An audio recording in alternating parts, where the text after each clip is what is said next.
First things first, there's really no such thing as just a vulture.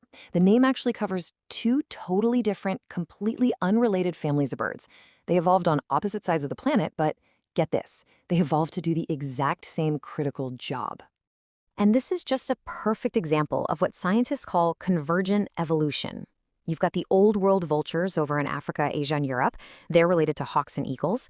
Then, in the Americas, you have the New World vultures, a totally separate lineage.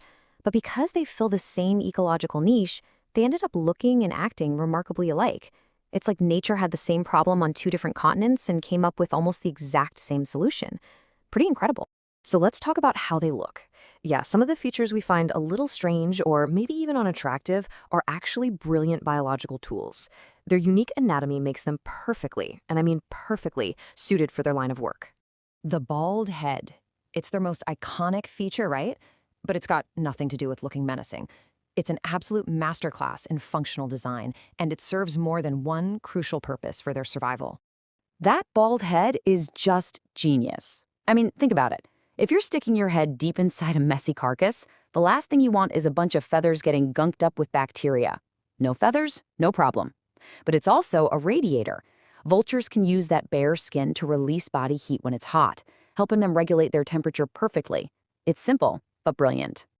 And just to give you a sense of their physical presence, let's look at the Andean condor. Its wingspan can reach a maximum of 3.3 meters. That's nearly 11 feet. We're talking about a bird with a wingspan wider than many cars are long. They are just massive. But it's not just about being big, it's about being efficient. With wings that huge, they are absolute masters of soaring on thermal air currents.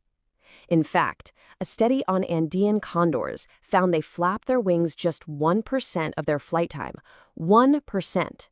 Most of that is just for takeoff. The rest of the time, it's just pure, effortless gliding. So they're built for the job, they're incredible flyers, but why is that job so important? Well, this is where we see the vulture as a true unsung hero.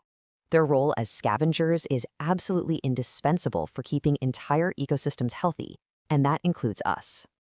This quote from the San Diego Zoo really just says it all. Vultures are nature's ultimate hazmat team. By eating carrion, they get rid of rotting carcasses that would otherwise become breeding grounds for diseases like anthrax and rabies. They stop outbreaks that could devastate both wildlife and human populations. They even have some, well, let's call them unusual hygiene habits. Ever heard of urohydrosis? It sounds pretty weird, but they actually urinate on their own legs. It's a 2-for-1 deal. The evaporation cools them down, and their uric acid is so strong that it